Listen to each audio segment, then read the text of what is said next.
Primeiramente, queridos, o que mais me chama a atenção do apóstolo Paulo é a linguagem que ele usa para o Espírito Santo. É só ele que usa, é uma linguagem exclusiva paulina, onde que ele usa o termo penhor do Espírito. Precisamos entender o que é penhor. Para que possamos entender o que é penhor, a gente vai entender o que significa a extensão bíblica do Pentecostes.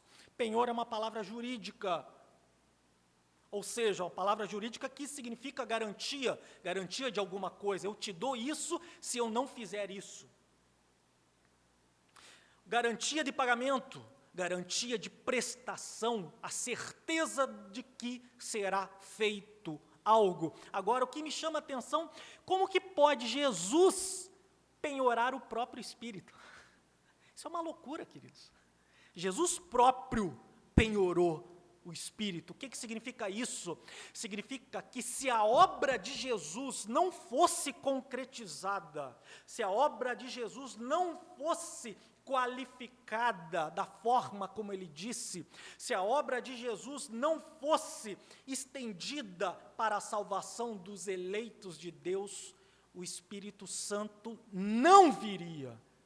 Mas se toda a obra de Jesus foi perfeita, a garantia de que a obra de Jesus foi perfeita é que 40 dias após da sua morte e ressurreição, o Espírito Santo viria. E quer saber de uma coisa, queridos? Ele veio. Então significa que a obra de Jesus foi concretizada, queridos. A obra de Jesus foi perfeita, queridos. Não podemos ter sombra e dúvida, sombra de variação. Será que Jesus veio? Será que Jesus cumpriu as promessas? A promessa foi cumprida porque Jesus, ele penhorou o Espírito. Ele falou, se o Espírito Santo não vier, toda a obra que eu fiz é mentira. Tudo isso não passou de uma fábula, tudo isso não passou de um mito, mas ele veio. Pelo penhor do Espírito, nós temos o resgate da propriedade para o louvor da sua glória, queridos. E um outro aspecto que nós temos que guardar, muito importante, do Pentecostes, é que alguém muito grandioso está fazendo aniversário hoje. É a igreja do Senhor, queridos. Porque é no Pentecoste aonde que Deus ele reuniu todos os eleitos, reuniu a união do novo Israel de Deus. O novo Israel de Deus, a união com os gentios, foi concretizada no dia de Pentecostes. Nós devemos estar felizes, queridos, porque o Pentecostes não é só resgate, é o início do estabelecimento terreno do reino de Deus, queridos. Amém? Por isso, queridos, felizes, vamos cantar o hino da nossa Inódia, 21, queridos. Por gentileza, possamos ficar de pé, louvando a Deus com alegria de coração, o hino de número 21 da nossa Inódia. O Deus de Abraão, o Deus da igreja,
Oremos, queridos. Senhor Deus e Pai, obrigado por estarmos reunidos solenemente, proclamando o Seu nome, Senhor, dando glórias ao Seu nome que lhe é devido, Senhor. Obrigado, Senhor, porque comemoramos um ano mais, Senhor, aonde que o Senhor, através da vinda do Seu Santo Espírito, o Senhor assim testificou que a Sua obra foi eficaz, foi justa e foi provedora aos Seus eleitos, aos Seus chamados eficazmente, Senhor. Obrigado, Senhor, também porque estamos aniversariando, o corpo do Senhor está aniversariando, Senhor, onde o Senhor resolveu, por graça, reunir o número certo dos seus eleitos para que pudesse glorificar, para que pudesse ser luz na terra. O Senhor pudesse ser luz desse mundo, sal dessa terra, pudéssemos assim refletir a sua glória entre os homens, pudéssemos refletir assim, Senhor, fazendo as boas obras que lhe é devido, Senhor, e assim proclamando, não só por palavras, mas por atos, a presença da igreja, a presença do Senhor no nosso meio, Senhor. Fortalece a sua igreja a cada dia mais, Senhor. Capacita a sua igreja, Senhor, a glorificarmos a Ti mais e mais, mesmo diante, Senhor, desse mundo tão tenebroso que vivemos, este mundo onde que a apostasia se acelera a cada dia mais, onde que muitas das vezes, Senhor, coisas que não víamos no passado, estamos enxergando, mas acreditamos, Senhor, que o Senhor é o dono da igreja, acreditamos que a porta do inferno não prevalecerá nunca na sua igreja, Senhor. É o que lhe peço humildemente no seu nome. Amém. Por gentileza, os irmãos queiram tomar assento.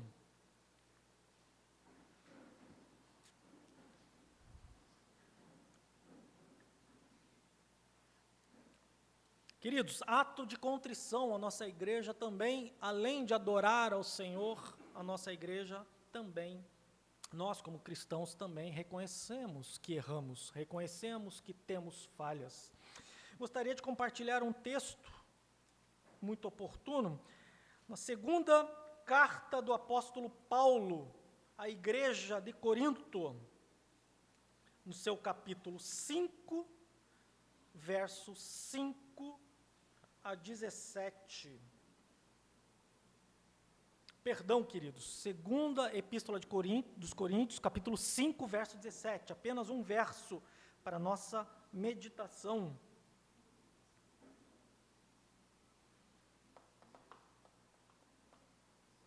Segunda Coríntios 5, 17. Como é um verso, vamos ler em uníssono, queridos.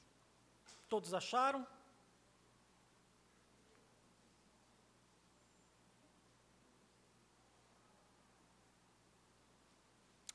Vamos ler, queridos, em uma só voz? E assim, se alguém está em Cristo, é nova criatura. As coisas antigas já passaram, eis que se fizeram novas. Queridos, esse é um texto que ele não vai falar diretamente do erro, mas intrinsecamente ele fala. Ele nos dá uma ordem de não voltarmos aos antigos rudimentos, queridos. Por quê? Porque a obra de Cristo foi eficaz na nossa vida, queridos. Porque o penhor do Espírito, o Espírito veio testificar que a obra de Cristo foi eficaz. Portanto, não andemos aos antigos rudimentos, querido. Quem pecava por rudimentos antigos, não peque mais, porque nós temos que crer na eficácia da obra de Deus, queridos.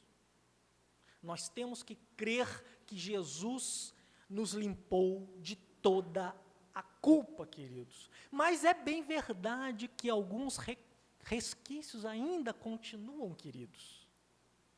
Alguns resquícios ainda continuam. Por isso, Deus ainda nos dá essa oportunidade para estarmos aqui louvando e bendizendo o nome dEle, atestando que o Senhor é o único que pode perdoar as nossas falhas, a não voltarmos aos rudimentos, não voltarmos, assim como a linguagem metafórica de Salomão, voltarmos a comer o próprio vômito do pecado, voltar de novo a viver como nós vivíamos anteriormente.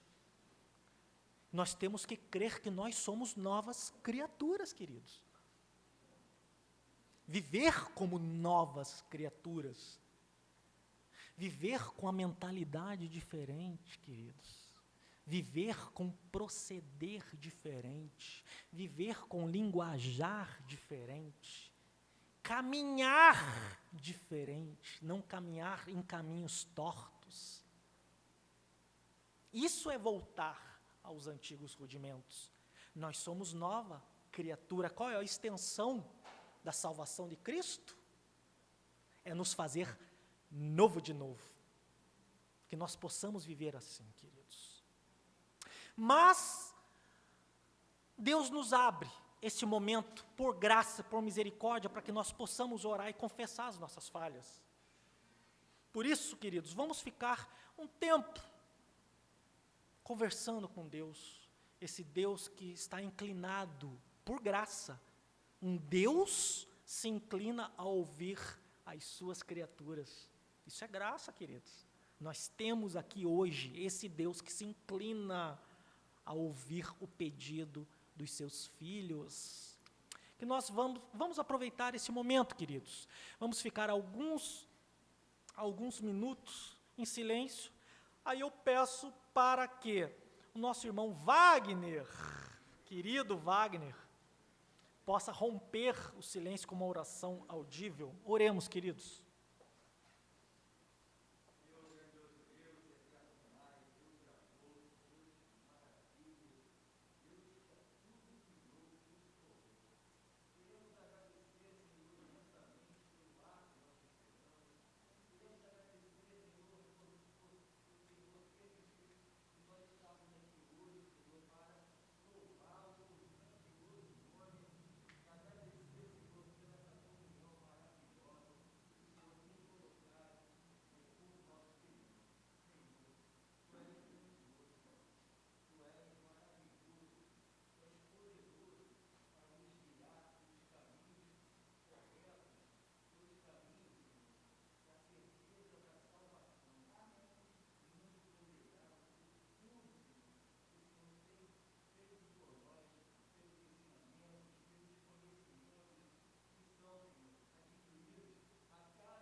Amém, queridos. Grupo de louvor com oportunidade.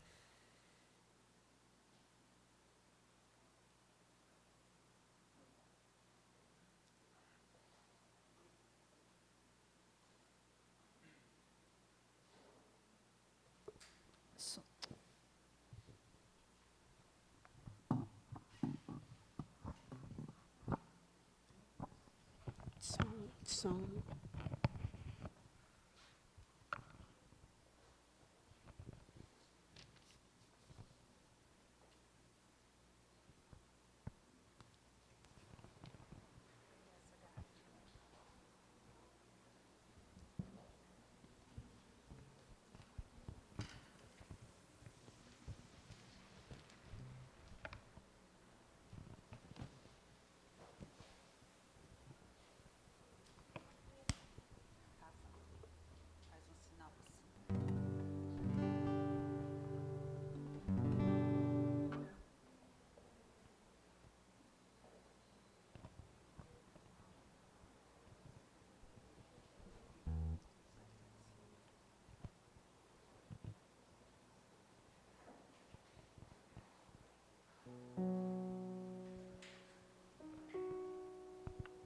Boa noite, igreja, amados irmãos.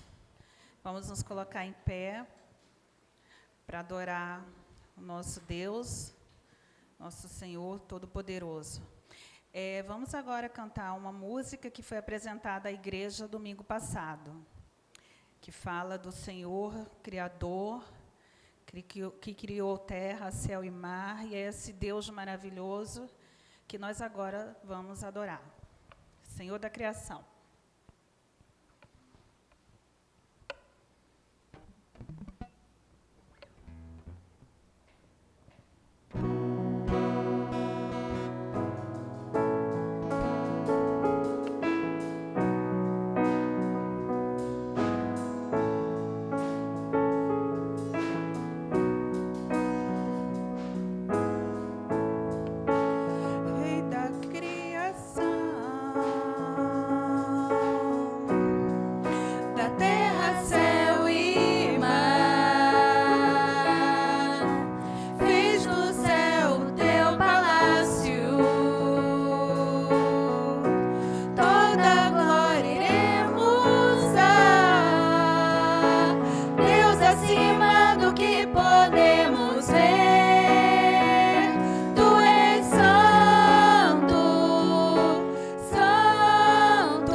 precioso irmão.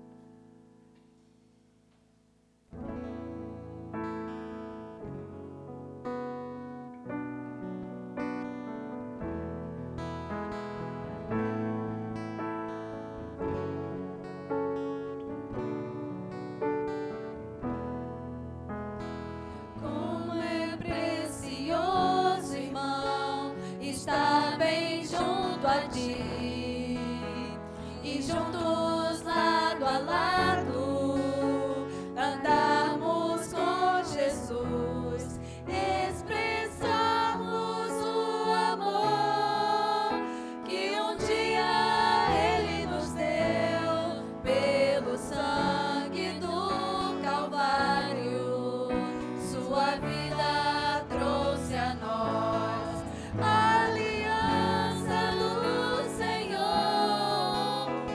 Eu tenho com você, não existem mais barreiras em meu ser. Eu sou livre pra te amar, pra te aceitar e para te pedir, perdoa meu irmão. Eu sou um com você, no amor do nosso Pai. Somos um no amor de Jesus.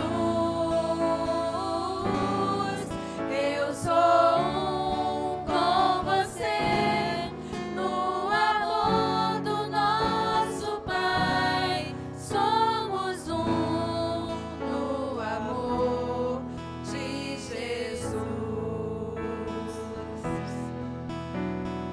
Como é precioso, irmão, estar bem junto a ti e juntos lado a lado andarmos com Jesus e expressarmos o amor que um dia Ele nos deu pelo sangue do Calvário. Sua vida trouxe a nós a aliança do Senhor.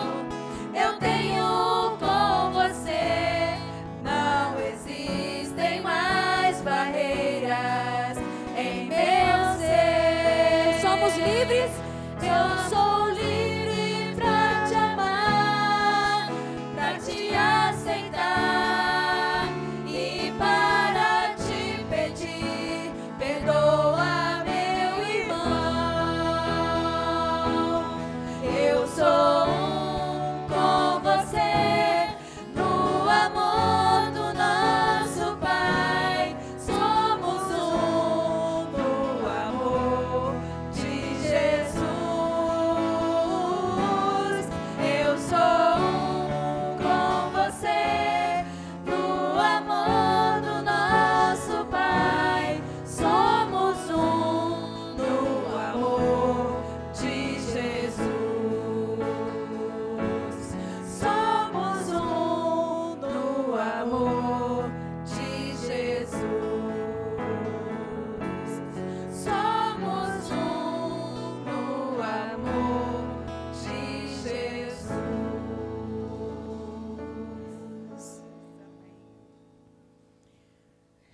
Agora vamos estar cantando a música Sonda-me.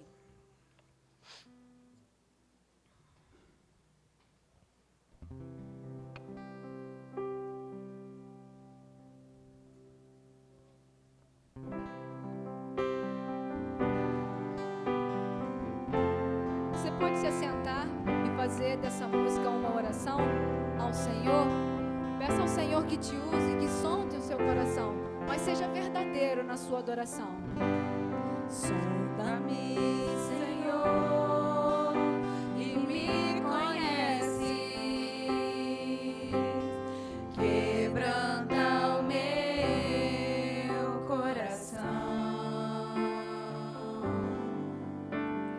Transforma-me conforme a tua palavra e enche-me até que em mim se ache só a ti. Então,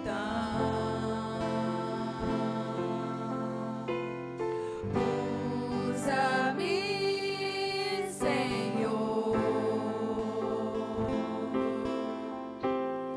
Usa-me como um farol que brilha à noite, como ponte sobre as águas, como abrigo no deserto, como flecha que acerta o alvo. Eu quero ser usado da maneira que te agrade em qualquer hora e em qualquer lugar. Eis aqui a minha vida, usa-me, Senhor, usa-me.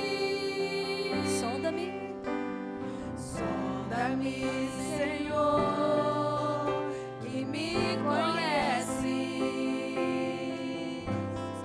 Quebranta o meu coração, transforma-me conforme a tua palavra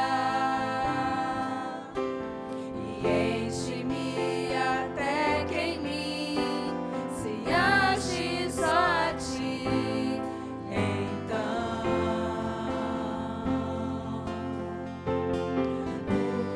usa-me, Senhor. Usa-me como um farol que brilha à noite, como ponte sobre as águas, como abrigo no deserto, como flecha que acerta o alvo. Eu quero ser usado da maneira que te agrade em qualquer hora e em qualquer lugar. Eis aqui a minha vida, usa-me, Senhor, usa-me. Sonda-me, quebranta-me, transforma-me,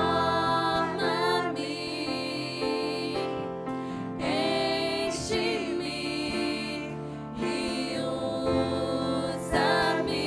Sonda-nos, Espírito do Senhor. É o Senhor quem sonda os nossos corações. Foi pelo derramamento do Espírito Santo entre nós é que nós somos visitados diariamente pelo Senhor. Foi pelo derramamento de sangue e pelo Espírito Santo que desce até a igreja do Senhor é que é possível sermos um farol que brilha à noite, como flecha nas mãos do Senhor, como ponte sobre as águas, como abrigo no deserto. Aleluia, Senhor. Porque é pelo teu Espírito Santo que somos usados pelo Senhor. Quero ser usado da maneira que te agrade em qualquer hora e em qualquer lugar. Eis aqui a minha vida, usa-me, Senhor, usa-me, Senhor.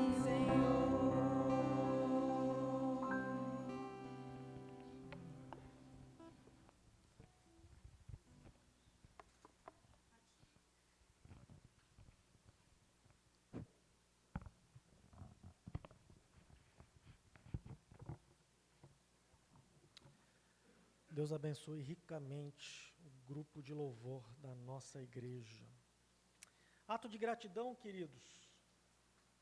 Vamos ler juntos um texto muito famoso. Segunda carta do apóstolo Paulo à igreja de Corinto, no seu capítulo 9, verso 7, apenas um verso para a nossa leitura. 2 Coríntios 9, verso 7.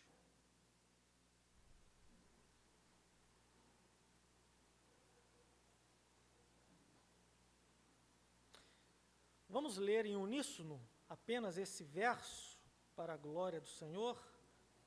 Vamos lá? Cada um contribua segundo tiver proposto no coração, não com tristeza ou por necessidade, porque Deus ama a quem dá com alegria.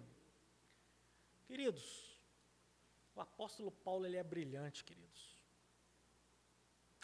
Eu amo os escritos do apóstolo Paulo, porque ele consegue extrair com profundidade a conclusão da revelação desde o início da Bíblia.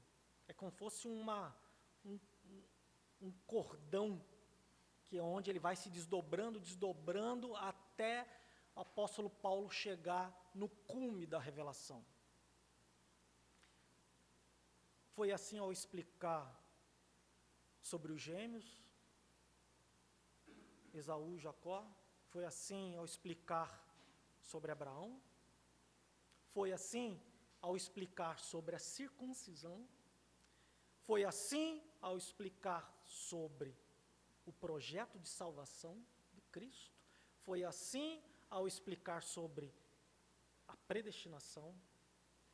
E foi assim ao explicar sobre a doutrina das últimas coisas. E não seria diferente também do dízimo, porque nós vemos anteriormente, no Antigo Testamento, a obrigatoriedade que fazia parte da lei cerimonial, fazia parte para a manutenção do templo. Deus ali tinha promessas, mas se falava apenas num quesito escriturístico, um mandamento. Mas agora o apóstolo Paulo, ele mexe com o sentimento, ele mexe com as emoções cristãs. Nunca ninguém fez isso antes na Bíblia. Ele vai mexer com alegria, sentimentos de alegria, com sentimentos não de tristeza, com sentimentos verdadeiros do coração, queridos. É uma soma, ele não está destruindo o que antes escrevera, ele apenas acrescenta. E nós estamos aqui, diante desse ato de gratidão. Gratidão é tudo que nós fazemos para Deus, nós devemos fazer com gratidão, mas especificamente aqui, que possamos dizimar e ofertar com coração alegre, queridos, entendendo que o ofertar e o dizimar não é subtrair, é somar. Entenda assim. Eu falo porque eu não entendi assim. Eu sou como testemunha viva que eu não entendi assim. Eu entendia que era subtrair da minha conta corrente. Mas entendo que é o adicionar. Deus, ele adiciona promessas. Deus, ele adiciona alegria. Deus adiciona unidade. Então, que nós possamos, nesse ato, dizimar e ofertar com alegria, queridos. E para isso, vamos cantar o hino 63 da nossa Inódia, Conta as Muitas Bênçãos. Vamos cantar com coração e também vamos estar de pé para cantar esse hino. 63, Daniel.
local.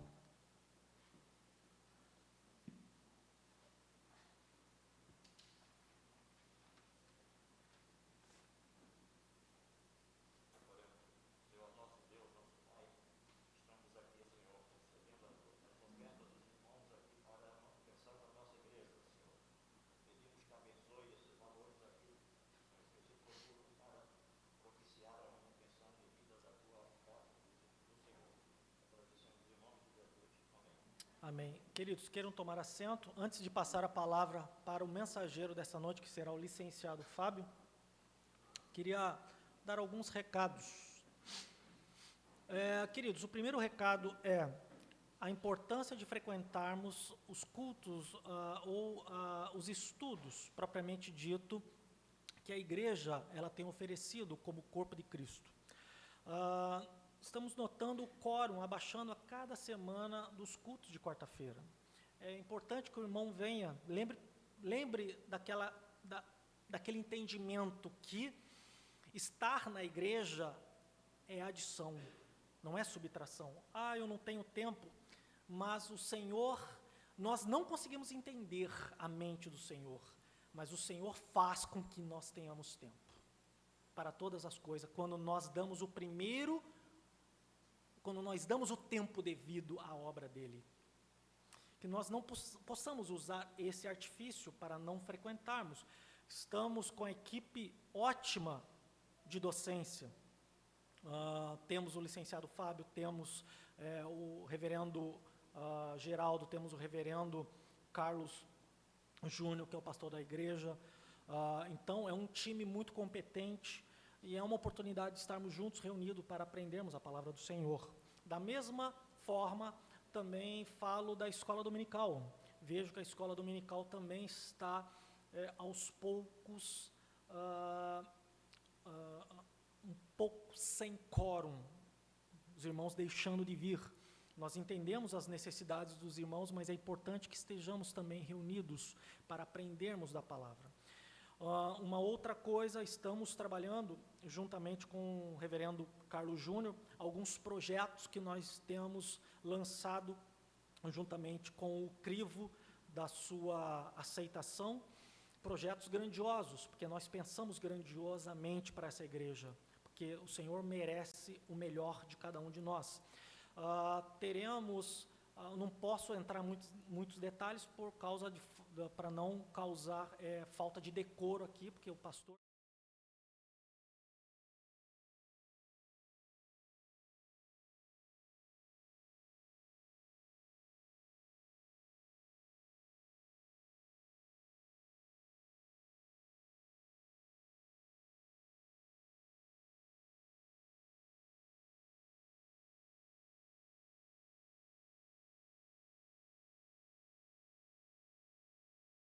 Cinco solas, se resume em...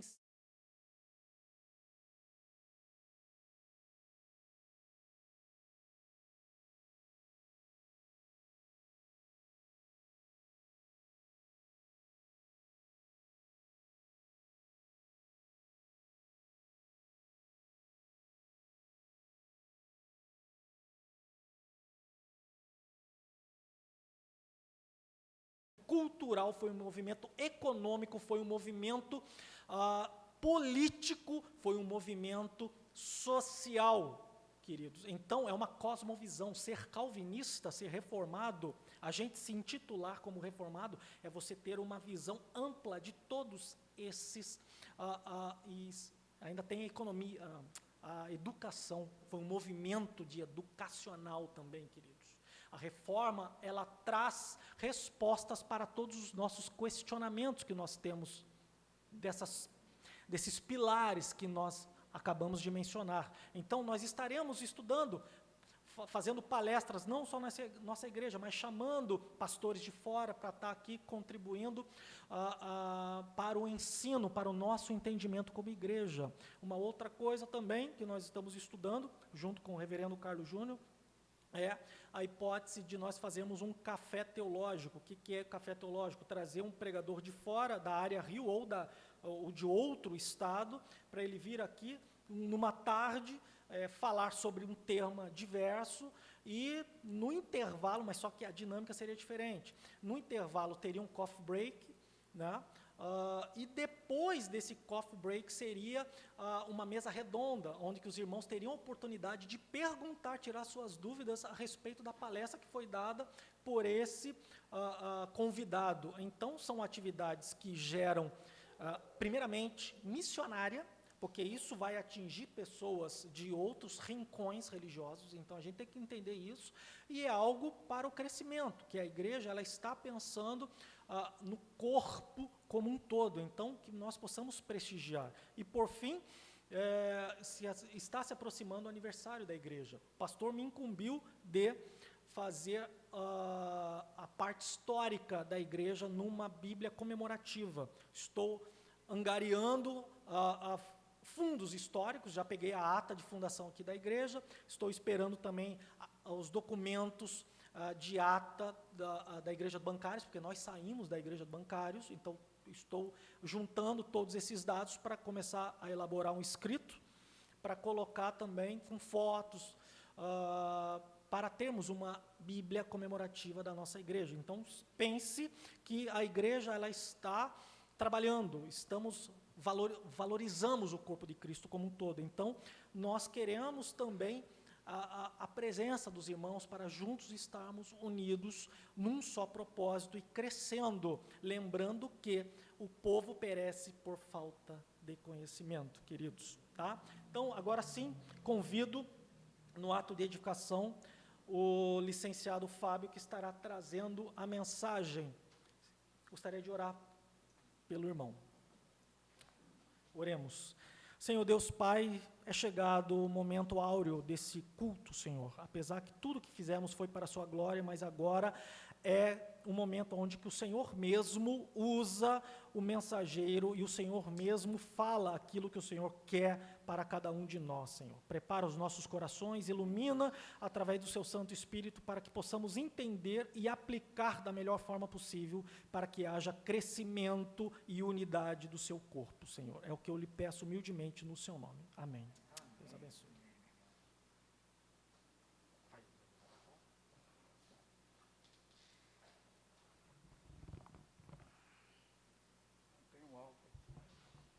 Pegar um alquinho aqui.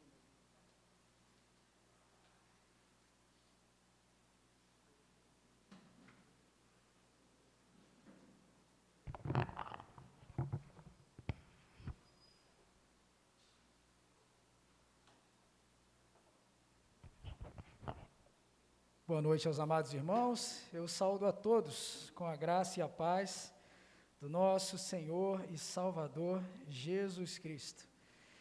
Estou feliz por estarmos novamente aqui, por eu estar novamente com os irmãos, né? Eu andei aí alguns domingos impossibilitado de estar com os irmãos devido a uma cirurgia que a minha esposa fez, e eu, como um bom marido e um marido que não quer problemas, né? Eu peguei até férias, peguei 15 dias de férias para poder cuidar da minha esposa. Ela não podia mexer os braços e eu era os braços dela. Eu tinha que fazer comida, lavar louça, varrer a casa, nada diferente do que eu já estou muito habituado a fazer, mas desta vez eu tinha que fazer mais vezes para poder cuidar da minha esposa. Desta feita, eu então fiquei aí 2 domingos sem poder estar com os irmãos, né? Então, hoje estar aqui trazendo a mensagem do Senhor é uma bênção muito grande, né? Na quarta-feira, era a minha vez de trazer o estudo, como o Vladislau falou, e de uma forma muito humilde, ele não falou o nome dele, que ele também faz parte dessa excelente equipe que tem se dedicado para trazer o estudo, né? Ele falou o meu, falou do pastor, falou e não falou dele, mas ele também está com a gente, né? Como vocês bem sabem, é também uma peça fundamental para nós, né? E o pastor então trouxe o estudo de quarta, porque quarta-feira eu ainda não consegui estar aqui, mas hoje, para a glória de Deus e para a minha felicidade, eu posso estar com vocês novamente, e eu estou então muito feliz, tá bom? Que Deus nos abençoe, e eu tenho um compromisso, depois da mensagem, de passar a palavra para nossa irmã Raquel, que ela tem um aviso para dar, né? Um aviso para trazer à igreja, e eu não posso esquecer. Me lembra, senão a gente vai terminando e eu posso pecar pelo esquecimento, mas eu não pretendo esquecer, tá bom? Se eu esquecer, me lembra. A nossa irmã Raquel tem um aviso importante para a igreja, logo após a mensagem, tá bom? Então, queridos, eu estou muito feliz e principalmente de poder trazer uma mensagem para os irmãos nessa noite, tá bom? Vamos abrir a palavra do Senhor no livro de Jó. No livro de Jó, capítulo 1. Deus falou muito ao meu coração com esta mensagem.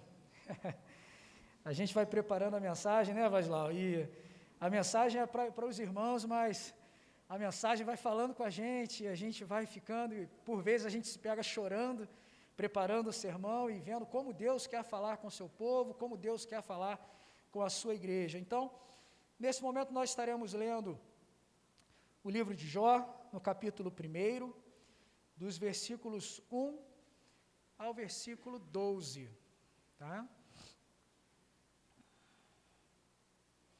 Versículos 1 ao versículo 12. Todos encontraram? Eu estarei lendo para os irmãos, tá? Diz assim a palavra do Senhor. Havia um homem na terra de Uz, cujo nome era Jó, homem íntegro e reto, temente a Deus e que se desviava do mal. Nasceram-lhe 7 filhos e 3 filhas. Possuía 7.000 ovelhas, 3.000 camelos, 500 juntas de bois e 500 jumentas. Era também muito numeroso o pessoal ao seu serviço, de maneira que este homem era o maior de todos os do Oriente. Seus filhos iam às casas uns dos outros e faziam banquetes, cada um por sua vez, e mandavam convidar as suas 3 irmãs e comerem e beberem com eles. Decorrido o turno de dias de seus banquetes, chamava Jó seus filhos e os santificava. Levantava-se de madrugada e oferecia holocaustos segundo o número de todos eles, pois dizia: talvez tenham pecado os meus filhos e blasfemado contra Deus em seu coração. Assim o fazia Jó continuamente. Num dia em que os filhos de Deus vieram apresentar-se perante o Senhor, veio também Satanás entre eles. Então perguntou o Senhor a Satanás: de onde vens? Satanás respondeu ao Senhor e disse: de rodear a terra e passear por ela.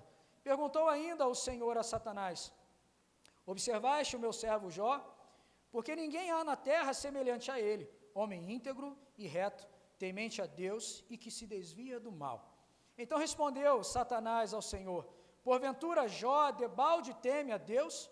Acaso não o cercaste com um sebe, e ele a sua casa e a tudo quanto tem? A obra de suas mãos abençoaste, e os seus bens se multiplicaram na terra. Estende, porém, a mão e toca-lhe em tudo quanto tens, e verás se não blasfema contra ti na tua face. Disse o Senhor a Satanás: eis que tudo quanto ele tem está em teu poder, somente contra ele não estenda a mão. E Satanás saiu da presença do Senhor. O texto segue daí, mas nós vamos ler até aqui. Nós certamente estamos sendo abençoados, nosso irmão já orou, não há necessidade de orarmos novamente. Então, queridos, quantos estão aqui passando por lutas? Essa é uma pergunta, parece até que é uma piada essa pergunta, né? Mas, quando a gente faz essa pergunta, quantos estão passando por lutas, certamente alguns fazem assim: Fábio, você nem imagina, né? Certamente Deus tem algo a falar com vocês, comigo, conosco nesta noite, porque eu passei por lutas nesses 15 dias, né? A cirurgia da minha esposa correu tudo bem, mas a recuperação aconteceram algumas coisas que nos assustaram. Nós presenciamos aí, né, essa semana tivemos o presbítero Davi dando um susto na gente, a Gleide, sua família. Tivemos aqui muitos irmãos que já passaram por Covid, perderam parentes, amigos, familiares. Todos nós estamos passando por lutas. De forma que quando eu fui preparar esse sermão, eu sempre oro ao Senhor e falo: Senhor, o que tu queres que eu fale com o teu povo? São as tuas ovelhas. Quem sou eu para decidir o que falar? Eu não consegui preparar outra coisa, senão o livro de Jó. Não saía da minha cabeça, porque certamente os problemas e as dificuldades, queridos, eles estão presentes em nossas vidas o tempo todo. Não há como fugirmos disso. Deus foi honesto com todos nós e falou que no mundo nós teríamos muitas aflições, mas quando nós nos deparamos com elas nos causam um desconforto tremendo, nos causam muitas vezes um desespero, nós choramos, nós nos desanimamos, nós não queremos mais fazer nada muitas vezes, né? Eu conheço alguns irmãos que vêm conversar comigo, às vezes falam, eu não estou com vontade de fazer nada, eu choro todo dia. Eu falo, meu irmão, vamos orar juntos. E a gente ora, e o povo de Deus vai caminhando assim. E certamente, queridos, quando nós falamos de sofrimento, é sempre oportuno tratarmos a respeito da palavra de Deus algo que fortaleça e firme os nossos pés, com intrepidez, com levantar de olhos, com levantar de esperança para prosseguirmos, porque a nossa vida não encerra hoje e não encerra enquanto Deus não determinar que ela encerrou. Nós precisamos prosseguir, precisamos andar. E quando falamos de sofrimento, falamos disso tudo, de desespero, não há livro que tenha um conteúdo tão rico como o de Jó. Existem muitos livros na Bíblia, a Bíblia toda fala sobre a nossa vida, sobre Cristo, mas interfere na nossa vida. Mas o livro de Jó é algo que realmente eu não consegui sair dele, e Deus certamente tem uma mensagem para nós nesta noite. Então preste bastante atenção, queridos. O livro de Jó é um livro que vem trazendo um assunto que começa com um cenário maravilhoso, né, contando a vida de Jó, e de repente as coisas começam a escurecer. Não sei quantos aqui já leram o livro de Jó por inteiro, ou leram algumas passagens. Eu já tive a oportunidade de ler várias vezes o livro de Jó, e cada vez que eu leio, eu fico espantado com a forma como as coisas acontecem, né? E diz a palavra do Senhor, queridos, que existe um homem chamado Jó, e ele era extremamente abençoado em todas as áreas das nossas vidas, em todas as áreas da vida dele. Se vocês perceberem, lendo todo o livro de Jó, vocês vão ver que ele era um homem, como nós lemos agora, ele era extremamente rico, ele era extremamente abençoado na parte financeira, na parte familiar, na parte emocional. A sua saúde era sem problema algum. Nós podemos começar a ler o livro e ver assim, poxa, Jó era um homem extremamente abençoado, a ponto que Deus chama a atenção de Satanás e pergunta, observaste o meu servo Jó? Isso é um privilégio, irmãos, é um privilégio. Mas as coisas vão mudando na vida de Jó, e todas essas áreas extremamente abençoadas de Jó, ele perde todas elas. As coisas vão mudando, as coisas vão escurecendo, as notícias vão chegando, roubam os bens de Jó, depois as coisas são destruídas por diversos desastres. As mensagens vêm e dizem que os filhos morreram e as filhas morreram. Este homem orava por seus filhos porque eles poderiam ter blasfemado contra Deus. É o mesmo que eu chegar na minha casa e dizer, eu não sei o que meu filho fez, mas Senhor, perdoa meu filho porque pode ser que ele tenha blasfemado contra o Senhor, tem misericórdia dele. Isso é verdadeiramente um coração derramado diante de Deus, que ama seus filhos, que ama a sua família, e ele perde tudo isso. Ele perde dinheiro, ele perde bens, ele perde tudo, e como se não bastasse a sua saúde que ainda estava bem, Deus permite que Satanás toque também em sua saúde. Esse homem chega a coçar a sua pele com cacos de telha. Não sei quantos já leram isso aqui. Não há como nós lermos tudo isso aqui. É maravilhoso ler o livro de Jó. Não podemos ler, mas eu vou falar sobre eles. Deus tem algo para nós. A vida desse homem muda completamente. Mas o que chama a nossa atenção, e que a mensagem do Senhor mostra, é que em momento algum Jó blasfemou contra Deus. A palavra chega a dizer que Jó não culpou a Deus, e ele se manteve firme. A sua esposa, que era tão dedicada, se voltou contra ele a ponto de dizer, amaldiçoa este Deus e morre. Porque o que ele está fazendo na nossa linguagem de hoje, né, alguém falar assim, olha, o que está acontecendo com você não é de Deus, né, a gente ouve isso o tempo todo, isso não é de Deus, meu irmão. Certamente foi Satanás, mas com permissão de Deus. com permissão de Deus. A mulher se volta contra Jó. Os amigos vêm, quando se deparam com a imagem de Jó, eles ficam durante 7 dias sem saber o que falar para Jó. Eles ficam ali, sentados com Jó. Não sabiam o que dizer, lamentando o estado em que aquele homem se encontrava. E quando tudo vinha acontecendo, se perguntava, Jó não culpou a Deus, mas ele perguntava, por que isso está acontecendo comigo? Porque os amigos acusavam Jó, você deve estar em pecado. Ame ao Senhor, você está pecando, Deus está te punindo. Os 3 amigos Jó opinaram sobre a vida dele, e Jó em nenhum momento se colocou contra Deus. Mas certamente questionou, por que isso está acontecendo comigo? Queridos, existe pelo menos quase uma centena de perguntas que Deus faz a Jó, porque no momento em que todos questionam a Deus, Deus fala com Jó. E Deus começa a dizer, aonde você estava quando eu criei todas as coisas? Deus começa a falar com Jó e mostrar para Jó o seu poder, a sua sabedoria, o seu governo. São quase uma centena de versículos, capítulos em que Deus está questionando Jó. Quem é ele para questionar a Deus e os seus projetos, os seus planos, seu governo? A ponto então que Jó reconhece a sua pequenez e fica sem palavras diante de Deus. Coloca a mão na boca e diz, eu falei, mas não vou prosseguir. E aí nós vamos falar um pouco sobre isso. Este é o cenário.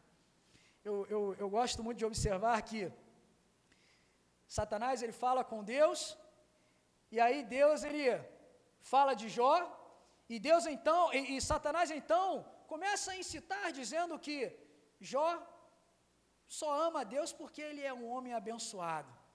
E quando então Deus permite que Satanás toque nos bens e na vida, sem tirar a vida de Jó, a palavra não diz mais nada, só diz que Satanás se retirou da presença de Deus. Satanás estava sedento por fazer alguma maldade com Jó. A palavra é simples, ele fala, ele conversa com Deus, e quando Deus então autoriza, a palavra só diz, Satanás então se retirou, como se ele tivesse saído correndo, eu vou em cima desse homem, eu vou destruir ele e ele vai blasfemar contra Deus. Mas o que nos mostra a palavra é que Satanás foi frustrado por 2 vezes. As 2 vezes, Jó se manteve firme. E queridos, certamente, nós hoje falaremos sobre sermos fortes como Jó, diante das lutas. E essa palavra vai fazer você pensar um pouco sobre a sua vida, porque eu preparando esse sermão, ela me fez pensar sobre a minha vida, porque diante da realidade da vida, queridos, não há como fugir dos problemas. Nossos problemas não vão acabar hoje, nossos problemas não vão acabar amanhã. Cabe a nós, como cristãos, então, aprendermos a lidar com os problemas. Não há como fugir. Lamentar e sofrer também não é a solução, porque Deus espera de nós que não sejamos cristãos fracos, cristãos que abaixam a cabeça diante de Satanás, mas sim que nós permaneçamos firmes, porque amanhã será uma outra luta. Precisamos aprender a lidar com elas. E Jó tem algo a nos ensinar então nesta noite, por meio da palavra do Senhor. E o primeiro ensino, queridos, que nós podemos tirar aqui desta mensagem, é qual o propósito das nossas lutas. Guarde bem isso. Porque muitas vezes quando nós estamos lutando, quando nós estamos sofrendo, e eu tenho certeza que todos aqui estão passando por algum tipo de luta, é agirmos, Senhor, por que Tu estás fazendo isso comigo? Por que estás pesando a Tua mão de forma tão dura na minha vida? Ou por que estás permitindo que Satanás destrua os meus sonhos desta forma? Mas a pergunta certa, meus irmãos, eu quero dizer para vocês, não é por que Deus está fazendo isso. Guardem isso. A pergunta que nós devemos fazer para Deus é, Senhor, qual propósito Tu tens? O que Tu queres? E eu vou fazer. Qual o propósito que Tu tens na minha vida? Porque, queridos, quando nós olhamos isso que está acontecendo, no versículo 8, Deus quase que elogia, ele elogia Jó. Jó não estava sendo punido, Jó não estava em pecado, Jó foi elogiado. Satanás, observaste meu servo Jó, homem íntegro e que se desvia do mal. É como se Deus estivesse com a boca salivando de alegria pela vida de Jó. Mas ainda assim Deus permite que tais coisas aconteçam com Jó. Algumas pessoas dizem, Deus é mau. Eu já ouvi gente dizer, Deus é mau, Deus é louco. Eu não quero esse Deus para a minha vida. Eu não quero, eu já ouvi gente falar isso. Mas esse é um pensamento que vem de Satanás. Eu creio que ninguém aqui tem esse tipo de pensamento. E nós vamos entender o que estava acontecendo aqui, queridos. Jó foi escolhido exatamente porque ele era bom. Essa conversa, queridos, Satanás está conversando com Deus. Satanás, ele diz para Deus, esse homem só te ama porque ele tem tudo, ele não tem problemas. Agora, se ele tiver problemas, ele vai blasfemar contra você. Deus escolheu Jó exatamente porque ele era bom, porque ele era forte, porque ele era firme, porque se Jó estivesse fraquejando, ele nem entraria nessa conversa. Estão percebendo? Então, se Deus chega aqui hoje, nesta noite, e fala assim, olha, Satanás está dizendo que esta igreja só me adora porque esta igreja vive em paz. Eu vou escolher um de vocês para representar o meu povo contra Satanás. Aí Deus fala assim, eu escolhi você, porque eu amo você e você é bom. Você é forte. Isso é um privilégio ou é uma desgraça? É um privilégio. Quem não quer ser o primeiro a ser escolhido no time de futebol? Para o ímpar. Eu escolho primeiro, eu quero você. É o craque. Ninguém escolhe o que joga menos, ninguém escolhe o perna de pau para jogar. A gente escolhe o goleador, a gente escolhe o craque. Deus escolheu o craque, porque ele era bom. Estão entendendo? Então a gente conclui nesse primeiro ponto que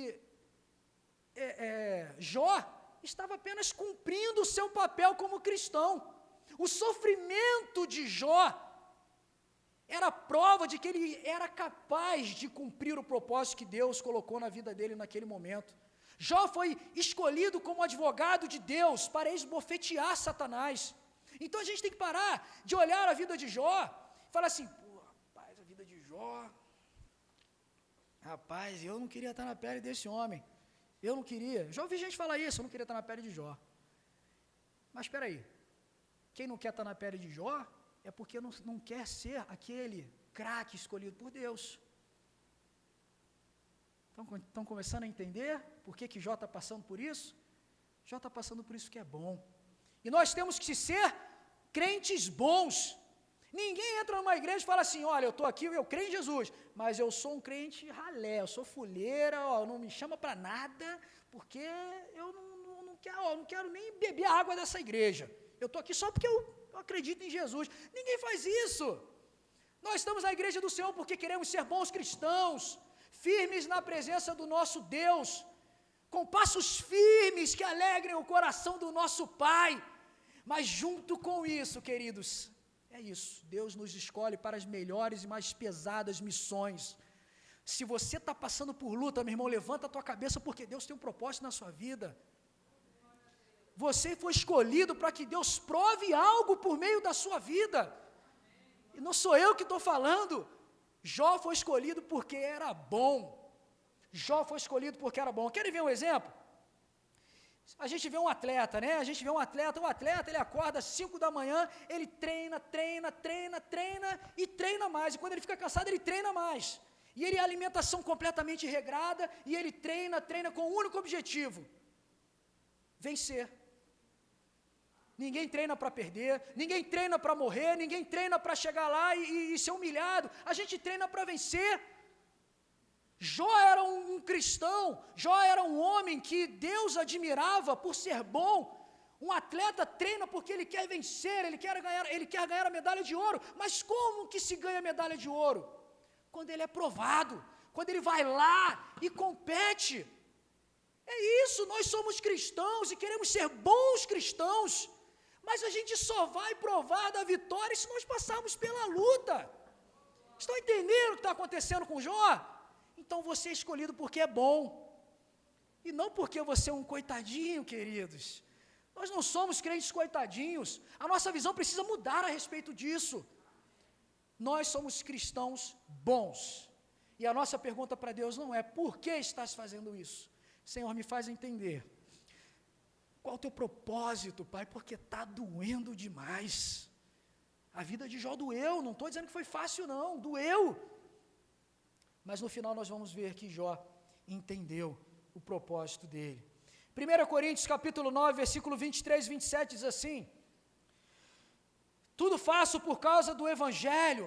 Paulo como o Vladislau diz, eu também admiro demais Paulo. Gente, Paulo olha o que ele diz: tudo faço por causa do Evangelho, com o fim de me tornar cooperador com ele.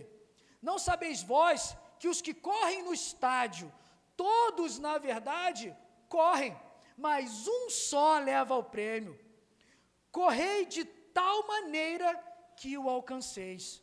Todo atleta em tudo se domina, aqueles para alcançar uma coroa corruptível, nós, porém, a incorruptível. Assim corro também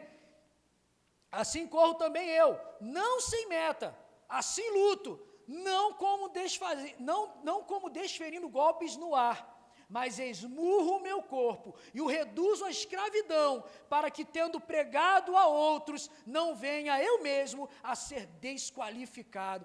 Paulo aqui está usando a figura de um atleta. Paulo aqui está usando a figura de alguém que trabalha para vencer, mas sabe que vai doer. Vai doer. Vai doer. Então, queridos, Deus espera que fiquemos firmes. É muito simples essa palavra. Nesse primeiro momento, qual o propósito? Nosso questionamento é esse: Senhor, qual o propósito que Tu queres? Está doendo, mas eu vou Te obedecer. Eu vou fazer o que Tu queres, porque no final de tudo, nós teremos a coroa da vida. Qual o propósito de Deus para nós em nossas lutas, queridos? Jó foi escolhido porque ele era bom. Jó foi escolhido porque ele era forte na fé. Uma segunda observação, queridos: o coração cristão, para que nós sejamos usados por Deus, nós precisamos estar com nossos corações firmados em Deus. Porque se nós observarmos também a vida de Jó, o livro de Jó inicia mostrando que ele era abençoado em todas as suas áreas. Aonde vocês acham que Satanás ia tocar? Aonde ele é abençoado. Eu vou derrubar. Satanás derrubou o que achava que sustentava o coração e a vida de Jó. Eu tenho certeza que todos nós aqui, em algum momento, se depara com um desses itens. Se não for na área financeira, é na área emocional. Se não for na área emocional, talvez seja na área familiar. Se não for em nenhuma dessas áreas, é uma grande perda que você sofreu e ainda não se recuperou. Jó passou por tudo isso de uma só vez. De uma só vez. Exatamente o que Satanás fez. Deus permitiu. Mas, queridos, Satanás tocou nos bens de Jó. Vocês imaginam um homem, eu sei que tem gente que já viveu isso, um homem rico, um homem com tudo, que não lhe falte nada, e de repente, de uma hora para outra, ele não tem mais nada, não tem mais onde cair morto. Tem gente tirando a sua própria vida. No outro sermão eu dei o exemplo de um pai na Barra da Tijuca, em 2016, se eu não me engano, Ele se aventurou num projeto financeiro, não deu certo, saiu de um emprego, fez uma parceria com uma pessoa, não deu certo.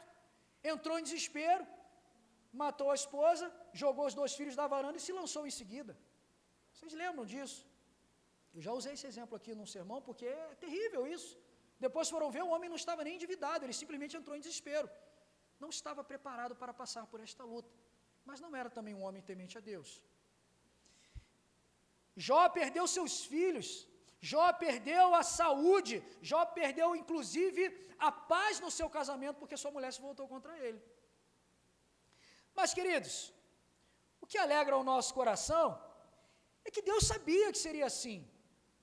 Mas como nós vimos no primeiro ponto, ele foi escolhido porque ele era bom, e o coração de Jó não estava nessas coisas. Se o teu coração, queridos, estiver nessas coisas na sua vida, o seu coração, meus amados irmãos, aquilo que você mais almeja na tua vida, é exatamente uma porta escancarada para Satanás arrebentar com você. Se você firma o teu coração no teu dinheiro, se esse dinheiro cair, você vai cair junto. Se tua vida está firmada na tua família, tem gente que não entende quando eu falo assim, quais as prioridades na sua vida? Minha prioridade, em primeiro lugar, é Deus. Depois, a minha família. Mas tem gente que bota a família em primeiro lugar. Tem gente que bota a família em primeiro lugar. Porque parece que se a gente fala isso é porque a gente não ama tanto a família, né? Pô, Deus está em primeiro lugar, você está em segundo. Aí a esposa já fica... A esposa sabe disso, mas fica assim, tá, eu fico para a segunda posição, tá bom? Só porque é Deus, hein? Porque senão eu ia ser a primeira, né? Mas muitas vezes a gente, se a nossa família cai, a gente cai junto. Se meus filhos caem, olha, quando toca em filho o negócio fica difícil, hein? Quando toca em filho o negócio fica difícil. Você imagina um homem que tinha muitos filhos e perdeu todos de uma vez. Mas isso tudo, queridos, eu creio que está aqui na palavra do Senhor, para que fique claro que em nenhuma dessas áreas que foram tocadas por Satanás, o coração de Jó estava ancorado, o coração de Jó estava estribado, o coração de Jó está estribado no Senhor. E por isso mesmo que Deus permitiu que Satanás tocasse em todas essas áreas. Deus, Ele sabe como Satanás age. Deus, Ele sabe que Satanás faria isso. Até nós sabemos como Satanás, a gente cai na mão de Satanás porque nós somos, muitas vezes, trouxa. Mas até a gente sabe como Satanás age. Deus não vai saber? Deus sabia que no momento que Ele autorizasse, pode mexer, Satanás ia mexer ali, porque Satanás mesmo já falou, ele só te adora, ele só não blasfema contra você, porque ele tem tudo isso aí, ó. Então Deus já falou, ele já me entregou, o que ele vai fazer? Deus falou, pode ir, só não toque na vida dele. E aí Satanás foi, queridos, com toda a alegria do mundo, e fez o que fez. No capítulo 2, versículos 5 e 16, é só virar uma página ou na mesma página. Versículos 5 e 16 diz assim, 5 e 6 do capítulo 2 de Jó. Diz assim, deixa eu achar aqui. Estende, porém, a mão, toca-lhe nos ossos e na carne, e verás se não blasfema contra ti na tua face.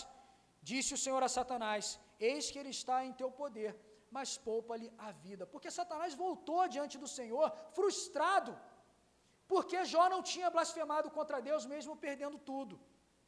E aí o que aconteceu é que Satanás falou assim, mas a saúde dele está intacta, ele pode ter perdido tudo, mas se tocar na saúde dele, Deus então autoriza, toca na saúde dele, mas não tira a tua vida, não tira a vida dele. Deus autorizou. Ainda assim, queridos, Jó amava mais do que Deus do que a sua própria vida. Então, queridos, não dê essa ferramenta para Satanás. Spurgeon diz em uma das suas frases, eu gosto muito dessa frase, ele diz assim, ai de nós, nosso coração é o nosso maior inimigo. Nosso coração é o nosso maior inimigo. A gente adora, muitas vezes nós adoramos esse mundo aqui, a gente adora estar numa posição, num status, essas coisas nos fazem cair de cara. Mateus capítulo 6, versículos 19 a 21, diz assim, não acumuleis para vós outros tesouros sobre a terra, onde a traça e a ferrugem corroem, e onde ladrões escavam e roubam. Mas ajuntai para vós outros tesouros no céu, onde traça nem ferrugem corrói, e onde ladrões não escavam nem roubam. Porque onde está o teu tesouro, aí estará também o teu coração. Satanás vai no teu tesouro, meu irmão. Satanás não joga para perder, não. Eu já preguei sobre isso aqui. Satanás não joga para perder. Ele foi na presença de Deus e falou do servo que Deus estava elogiando. Ele é abusado, né? Ele é abusado, mas Deus confia no servo forte. Deus confia no servo forte, irmão. Nós somos fortes, mas a nossa força está no Senhor. Confia nisso, queridos. Qual é o nosso propósito? Mas acima de tudo, mesmo conhecendo os propósitos, nosso coração não pode estar nas coisas terrenas.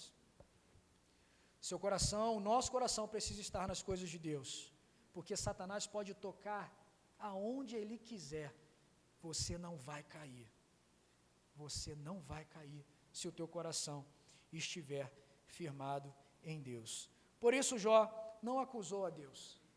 Por isso Jó não acusou a Deus. E por fim, queridos, um terceiro ensino que nós podemos tirar na vida de Jó, essa palavra é simples, mas é profunda aos nossos corações. Eu nem quero falar muitas coisas, para que fique bem claro aquilo que Deus tem para nós de uma forma muito simples. E que nós saímos daqui hoje guardando isso, porque isso é ferramenta e arma para que a gente prossiga firme contra as lutas, porque amanhã todos nós teremos outras lutas. E nós precisamos agora dessa ferramenta da palavra do Senhor. Como terceiro ensino, queridos, nós precisamos entender que os nossos sofrimentos são pedagógicos. Nossos sofrimentos não visam o nosso mal de forma nenhuma. Eu disse lá no início que algumas pessoas pensam que Deus é mau porque permitiu que um homem bom passasse pelo que ele passou, mas eu mostrei para vocês, a palavra de Deus nos mostra que é exatamente porque ele era bom, e Deus precisava dele. Não que Deus não tenha a capacidade de resolver do jeito que Ele quiser, mas é porque serve de testemunho para quem? Isso que nós estamos lendo é testemunho para quem? Para nós. Para nós. Isso é testemunho para nós. Então, todo o sofrimento de Jó foi permissão de Deus. Deus não omite isso da sua palavra. Deus não é homem para mentir. Deus, Ele falou a verdade. Ele permitiu o que Jó passou. Mas se Deus permitiu, e se nós cremos que Deus é bom, se cremos que Deus é bom o tempo todo, né? A gente fala, Deus é bom o tempo todo. Parece até uma senha contra senha, né? O tempo todo, Deus é bom, né? Deus é bom o tempo todo. Né? A gente fica senha contra senha, né? É uma coisa legal, é uma conversa de cristão. Mas a gente precisa viver como se fosse verdade. E se a gente crê que Deus é bom o tempo todo, e Ele permitiu que isso ocorresse com Jó, é porque o propósito dele para Jó era bom. E o propósito para as nossas vidas é bom também. Se você está sofrendo hoje, Deus tem algo a lhe ensinar. Fique firme, meu irmão. Tem propósito. Teu coração está onde? Nós estamos aprendendo. A gente precisa sair daqui sabendo disso. Então, queridos, se cremos em Deus e Ele é bom, então o sofrimento de Jó, os nossos sofrimentos de forma geral, possuem um objetivo pedagógico de Deus para as nossas vidas. Tá? Então, queridos, Deus usa o sofrimento, vamos entender isso aqui. Deus usa o sofrimento de duas formas. Para os não cristãos e para os cristãos, de formas diferentes.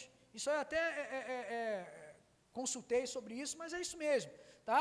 Na vida dos descrentes, o sofrimento daqueles que não creem em Jesus, daqueles que não conhecem o amor de Cristo, que excluem Deus da sua vida, esses homens, eles sofrem como uma espécie de preparação para o juízo final e depois para o sofrimento eterno. Já para eles sentirem o gostinho de uma vida sofrida, porque eles não querem saber do amor de Cristo. Mas para nós que somos cristãos, o Pai tem um objetivo amoroso. Tem um objetivo amoroso e Ele deseja o melhor para nós. Ele pode agir como forma corretiva e também como desapego. Guarda isso. Quando nós passamos por lutas, tem um objetivo pedagógico de Deus. Às vezes de forma corretiva e às vezes de forma para desapego. De forma corretiva, abram lá, Hebreus capítulo 12, versículos 5 a 11. Opa, já abri aqui de cara. Hebreus capítulo 12, versículos 5 a 11. Vão procurando, eu já vou lendo, tá? Diz assim: E estáis esquecidos da exortação que como a filhos discorre convosco. Filho meu, não menospreze a correção que vem do Senhor, nem desmaies quando por ele és reprovado, porque o Senhor corrige a quem ama e açoita a todo filho a quem recebe. É para a disciplina que perseverais. Deus vos trata como filhos. Pois que filho há que o pai não corrige? Mas se estáis sem correção, de que todos se têm tornado participantes, logo sois bastardos e não filhos. Além disso, tínhamos os nossos pais, segundo a carne, que nos corrigiam e os respeitávamos, não havendo de estar em muito maior submissão ao Pai espiritual, desculpem, gente, deixa eu voltar ali no 9. Além disso, tínhamos os nossos pais, segundo a carne, que nos corrigiam e os respeitávamos.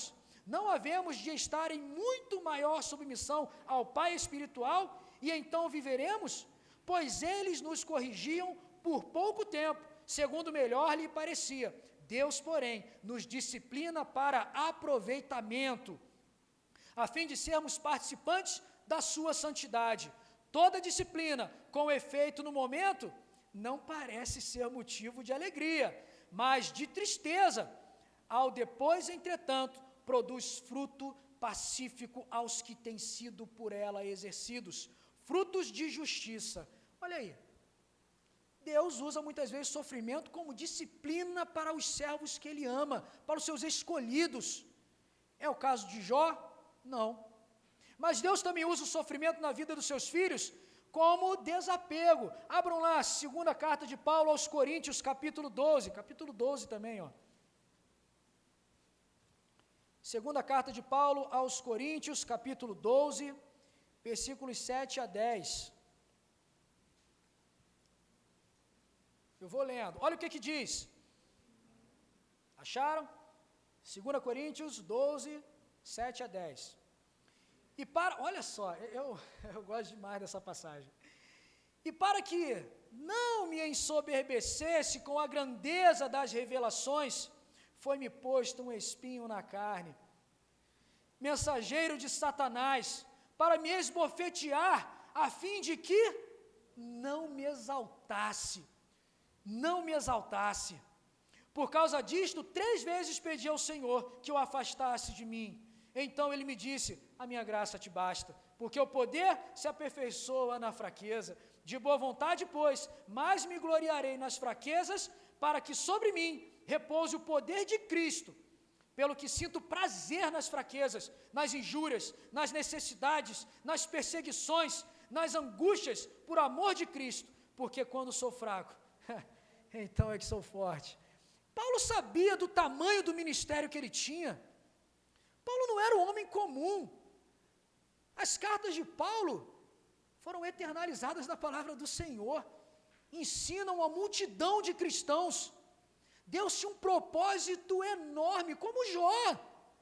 Deus tinha um propósito enorme na vida de Paulo, porque Deus fez ele bom. Paulo sabia porque ele estava sofrendo. Observaram a declaração de Paulo?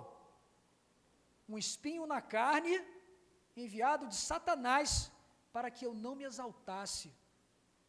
Qualquer um de nós poderíamos ficar soberbos. Existem pastores famosos aí que são vaidosos, extremamente vaidosos, infelizmente, porque eles chegaram a um nível espiritual, uma liderança pastoral que as pessoas quase que esse pastor saiu daqui, vamos todo mundo com o pastor. Pastor foi para lá, vai todo mundo para lá também. Onde o pastor vai, nós vai junto. É assim, tem gente que idolatra o pastor e o pastor fica vaidoso. Mas Paulo, muito embora tenha um ministério gigantesco que Deus deu a ele, houve assim, a minha graça te basta, filho, baixa a tua bola, esse espinho vai ficar aí. E olha que Paulo era um servo de Deus, firme, mas até ele poderia cair. Se Paulo vivia assim, quem dirá nós, não é? Então, queridos,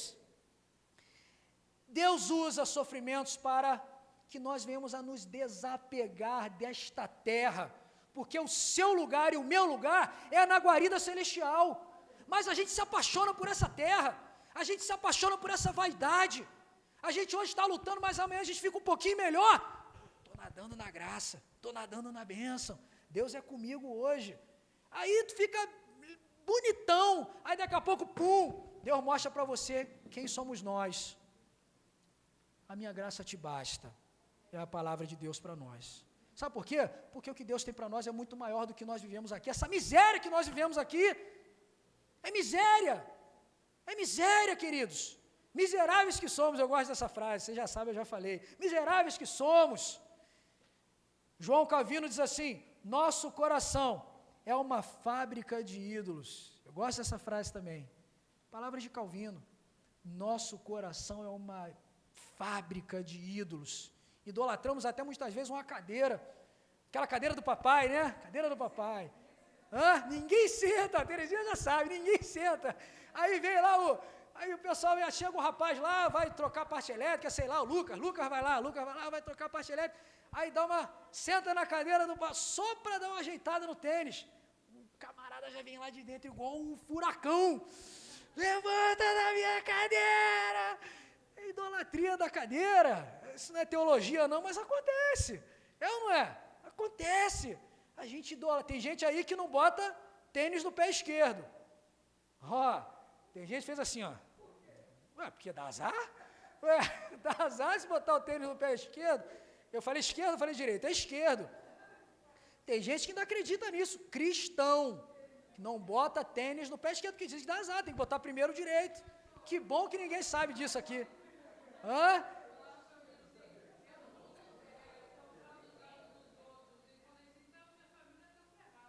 Pois é. Gente, são idolatrias que a gente coloca nessa terra, que miseráveis que somos. Essas coisas precisam sair da nossa vida, porque Satanás usa todas elas contra nós.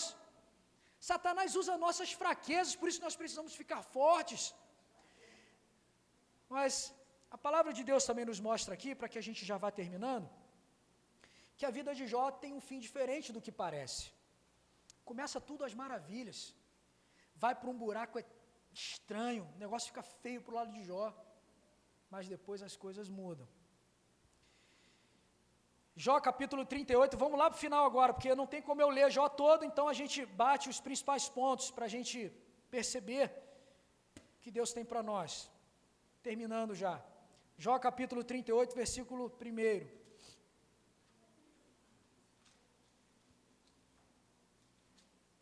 Estou me demorando. Jó capítulo 38, versículo 1. Queridos, lembra que eu falei com vocês lá no início? Jó começou a questionar Deus, não blasfemar contra Deus, mas ele não entendia o que estava acontecendo. E Deus não revelou para Jó.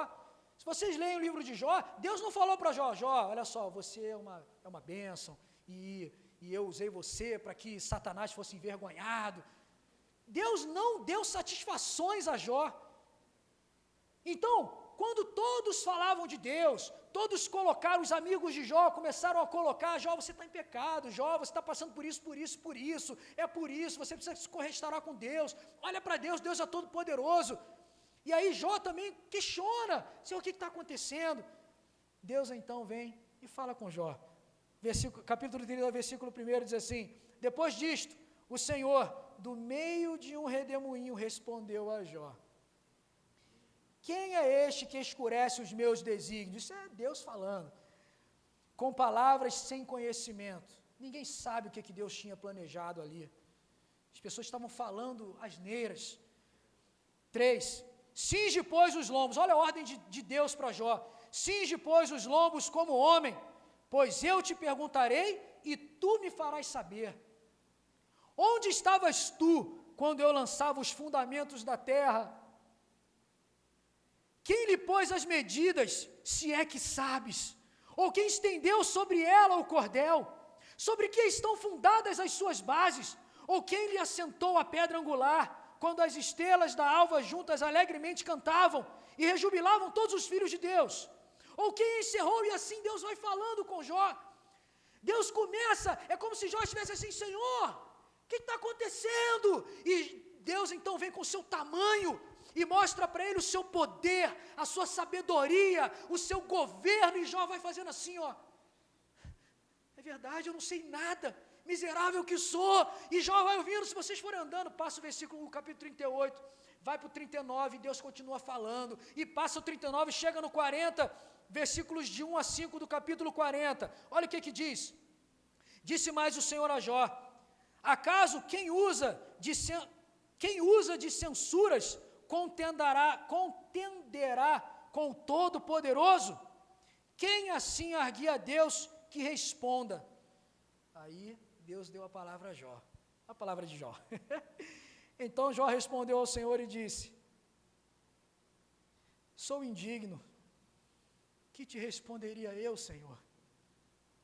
Ponho a mão na minha boca, uma vez falei e não replicarei. Aliás, 2 vezes porém eu não prosseguirei.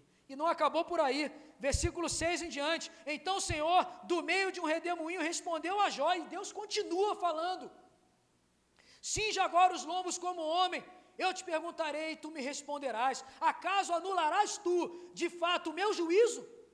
Ou seja, podes tu fazer alguma coisa contra a minha vontade? E Deus continua, e continua, e continua falando, e vai falando até o 42, passa lá, vai lá para o 42, versículos 1 ao 6, até que Deus cessa e então Jó responde. Então respondeu Jó ao Senhor, 42, versículo 1, bem sei que tu podes, Pai, e nenhum dos teus planos pode ser frustrado. Quem é aquele, como disseste, que sem conhecimento encobre o conselho? Na verdade, falei do que não entendia. Olha só, Jó já está se desculpando. Falei do que não entendia, coisas maravilhosas demais para mim, coisas que eu nem conhecia. Exulta-me, pois, havias dito, e eu falarei. Eu te perguntarei e tu me ensinarás. Eu te conhecia só de ouvir, mas agora os meus olhos te veem. Por isso, me abomino e me arrependo no pó e na cinza. Por fim, queridos, vamos ler todos juntos o versículo 10?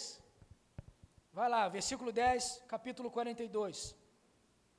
Mudou o Senhor a sorte de Jó, quando ele chorava por seus amigos, e o Senhor deu-lhe o dobro de tudo que antes possuíra. A vida de Jó mudou quando ele estava orando por seus amigos. O propósito na vida de Jó foi concluído. Foi fácil? Não, não foi fácil. Mas Jó foi escolhido porque era bom. Jó foi escolhido porque o seu coração não estava nas coisas terrenas, não estava nos seus bens, não estava na sua família, não estava nos seus filhos. Isso não quer dizer que vamos desprezar essas coisas. Não quer dizer que vamos desprezar a família. A palavra de Deus não é isso que diz. Mas Deus tem que estar em primeiro lugar sobre todas essas coisas. No momento em que você colocar alguma coisa acima de Deus, Satanás vai bater ali e você não vai encontrar forças para ficar de pé, porque você já chegou Deus para o lado. Então, queridos, eu concluo dizendo que quantos de nós está preparado para ser exemplo para outros? Porque Jó foi exemplo para nós. Deus usou a vida de Jó. Ser cristão é estar pronto para ser usado por Deus. Entendem isso? Vai doer, mas a nossa postura é o que conta. Se nós tivermos uma postura que desagrada o coração de Deus, e envergonha o coração de Deus, as pessoas estarão olhando. As pessoas estarão olhando.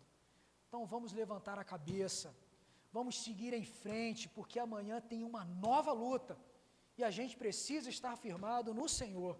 Amém? Amém. Então, queridos, feche seus olhos. Vamos falar com Deus.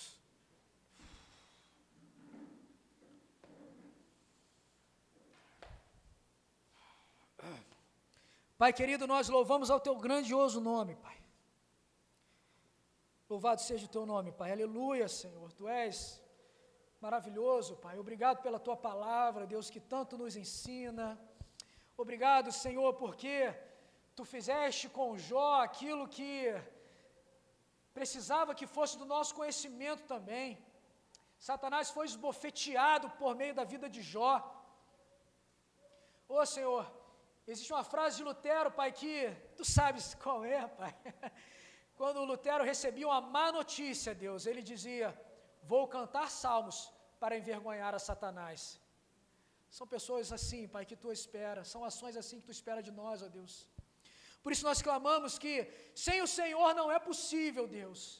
Fortalece nossos passos, Pai, com intrepidez nas lutas, que sejamos fortes, Pai, porque aquele que treina para vencer, Deus, ele precisa ser provado para alcançar a vitória.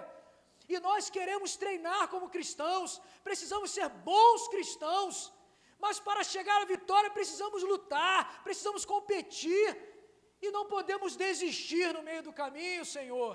Qual o corredor que desiste no meio do caminho, Pai? Ele só para quando chega lá, ele só para quando chega na linha de chegada, Deus. Jó foi até o final, quando o Senhor apareceu a ele e falou com ele, Deus. E ele então entendeu, Pai. E o Senhor dobrou tudo que ele tinha, tudo que ele perdeu, Pai, o Senhor restituiu, Deus. Faça isso na nossa vida, Senhor, em nome de Jesus. Mas acima de tudo, Pai, que a Tua palavra esteja firme em nossos corações, porque de nada vale, Deus, termos tantas coisas na terra, se não tivermos o Teu amor, Pai. Oh Deus, miseráveis que somos, Pai, como somos falhos, Deus. Tem misericórdia, Pai, em nome de Jesus. Estabelece, Deus, a Tua fé em nossos corações, para que permanecemos firmes. Não é fácil, Deus. Precisamos da Tua ajuda, em nome de Jesus, Pai. Que esta palavra seja perpétua em nossos corações. Mas não fazemos isso para nós mesmos, Pai. Fazemos isso para a honra e glória do Teu nome. Esse é o nosso desejo, agradar o Teu coração, Deus. Que seja assim. Receba a nossa oração, receba o nosso coração e o nosso louvor, Pai. Oramos assim em nome de Jesus. Amém, Pai. Queridos, nós vamos louvar ao Senhor com o hino, mas antes de louvarmos, enquanto o pessoal vai se preparando, eu convido a nossa irmã Raquel a trazer o aviso que ela tem. Quer outro microfone? Quer usar isso aqui?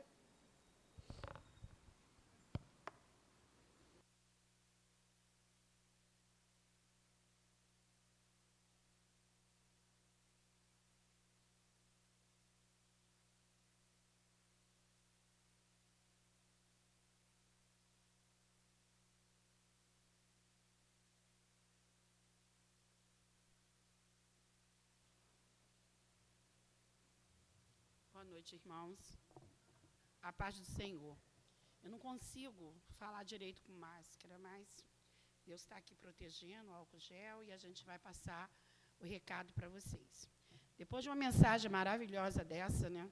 Nosso coração com certeza está muito feliz, está completo. É como se nós tivéssemos alimentado a nossa alma, né? Assim como o nosso corpo precisa de comida, né? Para nós estarmos em pé, trabalhar, fazer as coisas, a nossa alma anseia pela palavra de Deus. E essa palavra, realmente, vinda direto do Senhor para o nosso coração, realmente nos alimentou. Assim como alimentou o meu coração, tenho certeza que alimentou de vocês. Amém? Que Deus possa continuar abençoando o nosso pastor, né? Fábio, e ele continuar sendo bênção aqui em nossa igreja.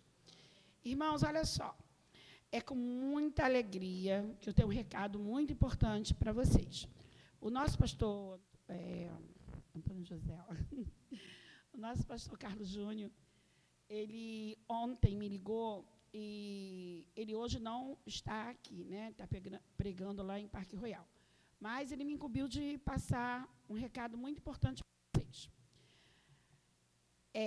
Está chegando o Dia dos Namorados, dia 12 de junho. O que acontece? Ano passado, nós fizemos a programação toda online, né? Acho que muitos casais aqui participaram online. Foi legal? Foi. Mas, gente, que saudade a gente está da nossa comunhão, né? De estarmos mais próximos, mais perto. E a gente ficou um tempão conversando, né? Como eu... deixa eu dar uma explicação. Eu vim sozinha, não vim com a minha outra metade, que a minha outra metade está com problema na perna, como muitas pessoas sabem, né, o que ele passou, e ele não está conseguindo ficar muito tempo em pé. Então, ele está sentadinho ali, porque, na verdade, o Ministério de Casais é eu com ele, né? Sozinha eu não faria nada. Então, eu estou representando ele também. Então, o que acontece? A gente estava pensando numa maneira de fazermos o encontro de casais esse ano presencial. E a gente ficou pensando, né, como fazer, né, na situação tão difícil que a gente está passando nessa pandemia, né? O Fábio já falou, né, que muitos aqui já tiveram. Sendo que a gente pensou, a maioria das pessoas já estão sendo vacinadas. Eu fiquei olhando os casais, a gente ficou comentando, até a Lísia já foi, Benevides já tomou a segunda dose, o Léo já tomou... Alô? Alô? O Léo já tomou a segunda dose também. Então, o que acontece? Tá. É que minha voz ficou para dentro. O Léo já tomou a segunda dose, Dadá já tomou a segunda dose, Vida já tomou a segunda dose, eu estou perto de tomar a segunda dose, tomei a primeira. Creio que muitas pessoas aqui foram vacinadas. Só que a gente está pensando em fazer uma coisa bem segura. Lá atrás, que está aberto, agora a gente está com um quintal gigantesco. Aquele quintal vai ser muito bom para a gente fazer coisas legais aqui, em nome de Jesus. E a gente está pensando em colocar uma mesa por casal. Cada casal vai ter sua mesa exclusiva. A não ser assim, vamos supor, a Priscila, ela, de repente, ela já tem contato direto com a mãe e o pai. Aí, de repente, ela fica na mesa, ela, o esposo, a mãe e o pai. Já não teria tanto problema. Então, assim, irmã Mariusa com o irmão José, Bruno com Gilza, já estão juntos, então até dá para a gente fazer uma mesa 4, mas a maioria a gente coloca a mesa só para 2, com uma distância. Já estou aqui organizando, já pensando no tipo de comida para não ter problema de contaminação.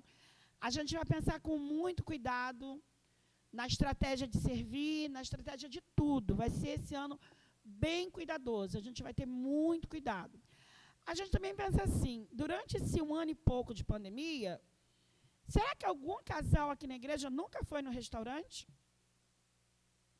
Eu creio que todo mundo deve ter ido algum dia ao restaurante, nem que fosse comer uma pizza, comer alguma coisa. O restaurante teria muito mais perigo do que fazemos lá atrás, porque vai ser aberto, ar livre, e a gente vai ter muito cuidado, como tirar a temperatura, colocar álcool gel, esterilizar tudo vai ser esterilizado, tudo que for servido vai ser esterilizado.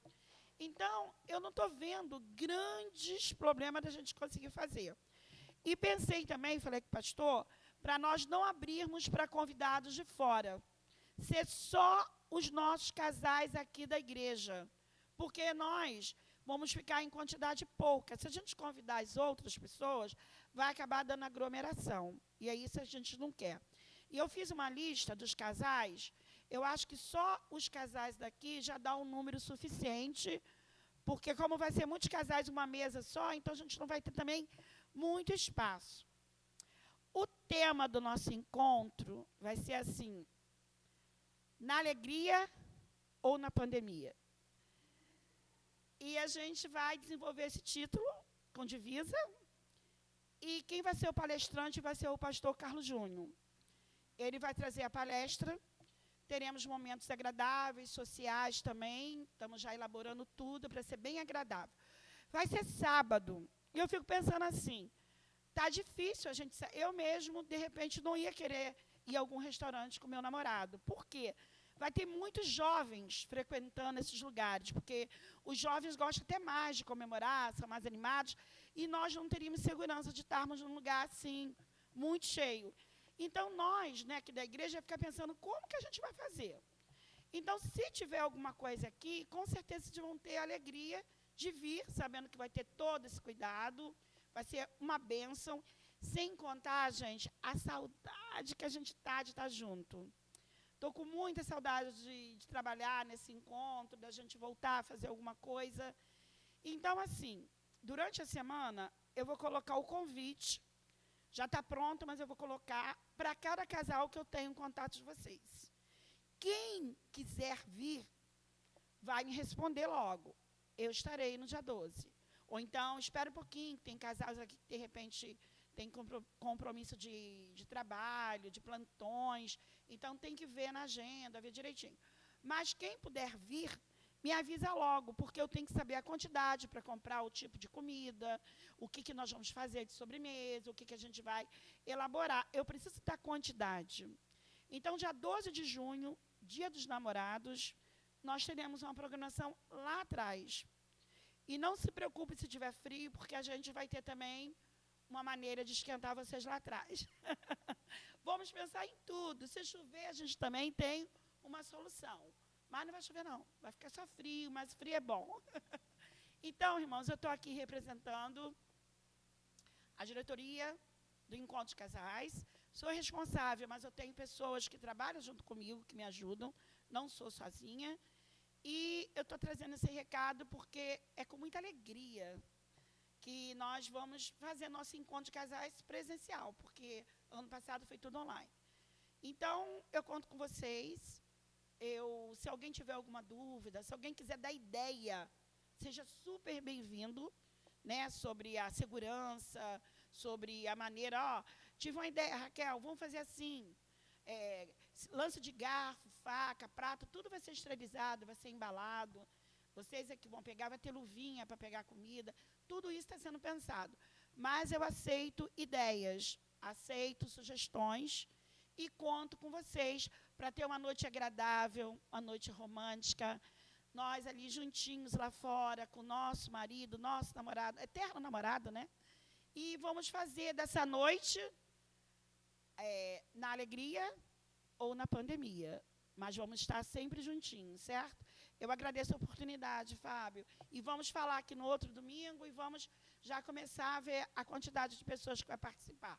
Infelizmente, não vamos poder abrir para outras igrejas, porque nós queremos pouca quantidade, tá bom? Obrigado e até dia 12.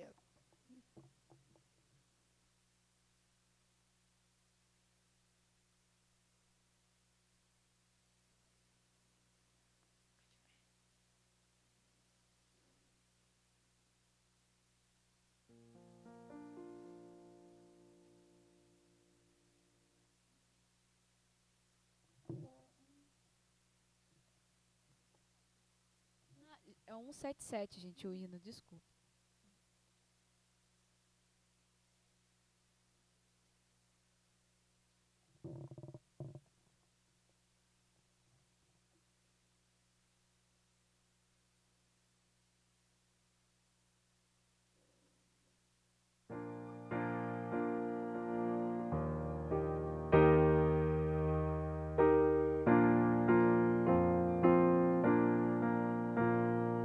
Firme nas promessas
Amém, queridos. Tem mais algum aviso, Vladislav? Não? Ainda de pé, queridos, vamos abrir a palavra do Senhor. Não temos nenhum pastor presente, né? Então, eu e Vladislav não podemos impetrar a benção. Então, vamos abrir a palavra de Deus na segunda carta de Paulo aos Coríntios e vamos ler juntos do capítulo 13, o versículo 13. 2 Coríntios, capítulo 13, versículo 13. Depois eu estarei orando, então nós podemos nos despedir. Todos acharam? Vamos ler todos a uma? A graça do Senhor Jesus Cristo e o amor de Deus e a comunhão do Espírito Santo sejam com todos vós. Vamos orar. Pai querido, nós louvamos ao teu nome. Obrigado, Senhor, por este culto que realizamos a Ti, Pai, mas nós é que somos abençoados. Nós somos extremamente, Senhor, preenchidos pela Tua presença e certamente estamos saindo daqui alegres na Tua presença, com o agir do Teu Espírito em nossos corações. Por isso nós clamamos, Pai, em nome de Jesus, que tenhamos todos uma semana, Deus, abençoada por Ti. E se as lutas vierem, Senhor, firma nossos passos, que a Tua palavra esteja sempre em nossas mãos e em nossos corações, para que possamos lutar o bom combate, Deus, para que possamos permanecer firmes na Tua presença, de cabeça erguida, Deus, prosseguindo para o alvo que é Jesus, o nosso Salvador, Pai. Muito obrigado, Deus, nos leve em segurança para nossos lares, para a honra e glória do Teu nome, em nome de Jesus. Amém. Amados, que Deus nos abençoe, tenham todos uma semana maravilhosa.